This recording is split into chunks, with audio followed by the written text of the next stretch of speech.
Shalom saudara yang dikasihi Tuhan.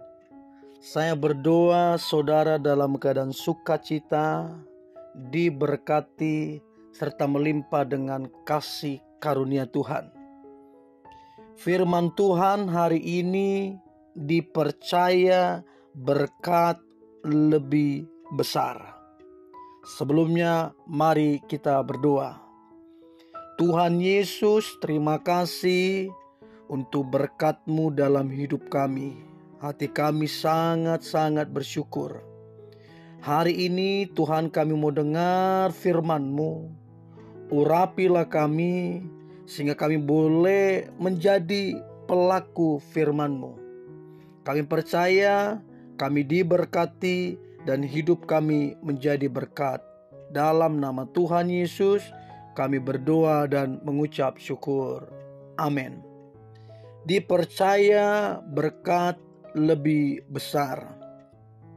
Saudara, Tuhan yang kita sembah, Dia Tuhan yang penuh kasih. Di balik itu juga Dia adalah Bapa kita dan kita adalah anak-Nya. Kerinduan Tuhan selalu ingin mempercayakan milik-Nya, kekayaannya kepada kita. Oleh sebab itu Tuhan memang mencari orang-orang yang dapat dipercaya. Minimal ada 3 hal yang dipercayakan Tuhan dalam hidup kita, yang harus kita kelola dan yang harus kita pertanggungjawabkan di hadapan Tuhan. Yang pertama yang dipercayakan Tuhan adalah waktu. Yang kedua adalah talenta kita. Dan yang terakhir adalah kekayaan. Dan apa yang kita lakukan dengan semua itu, pada akhirnya akan diminta Tuhan pertanggungjawaban di akhir hidup kita. Masalah waktu. Mazmur 90 ayat yang ke-10. Masa hidup kami 70 tahun, jika kami kuat 80 tahun. Dan kebanggaannya adalah kesukaran dan penderitaan, sebab berlalunya buru-buru dan kami melayang lenyap. Kita, setiap orang diberikan Tuhan waktu yang sama, 24 jam. Waktu yang sama ini, apakah kita pakai untuk berpoya-poya, dipakai untuk melakukan hal-hal yang jahat, maka semua waktu itu akan dipertanggungjawabkan. Firman Tuhan berkata, untuk segala sesuatu ada masanya, untuk apapun di bawah langit ini ada waktunya. Jadi saudara, waktu yang kita punya ini adalah kepercayaan.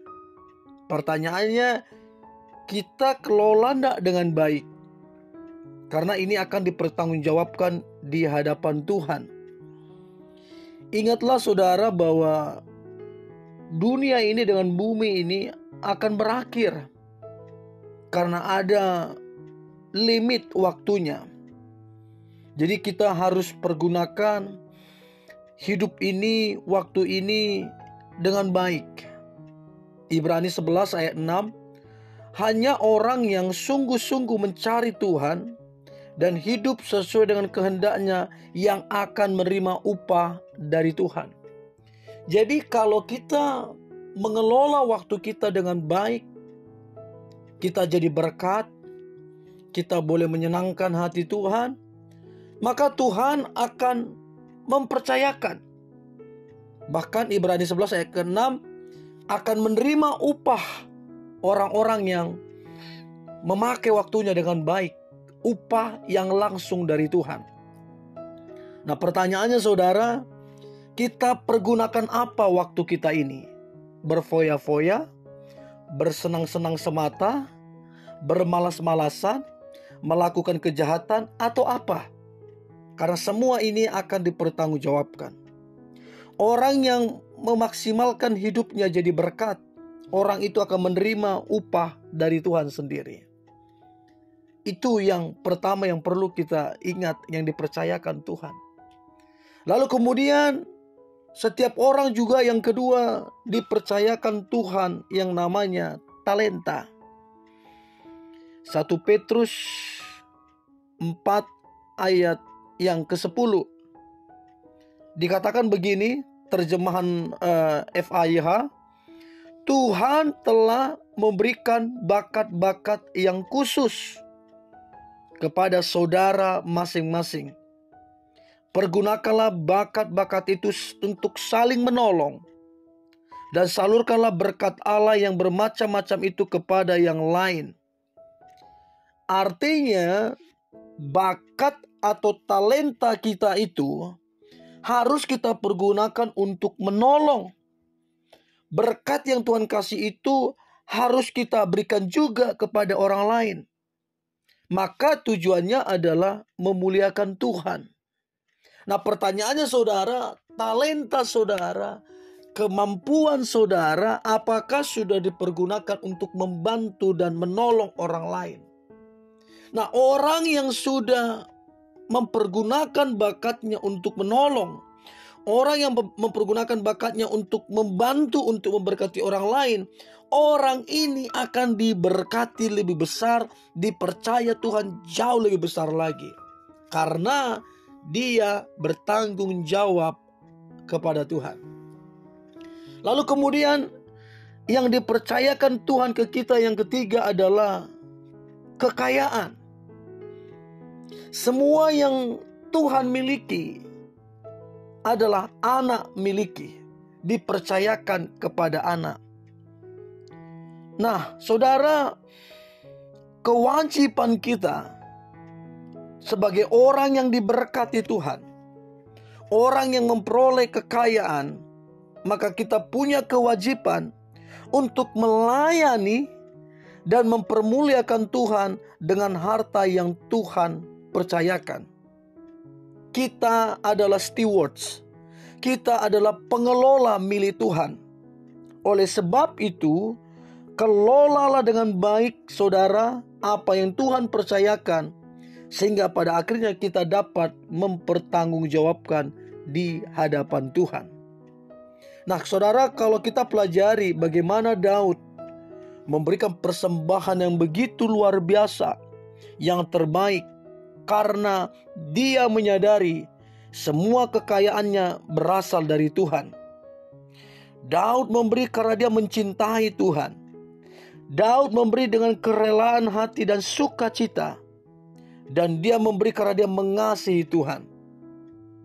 Jika kita memberi untuk Tuhan dan kepada orang-orang yang membutuhkan, maka saudara, kita sedang mengumpulkan harta yang sebenarnya, harta yang kekal di surga nanti.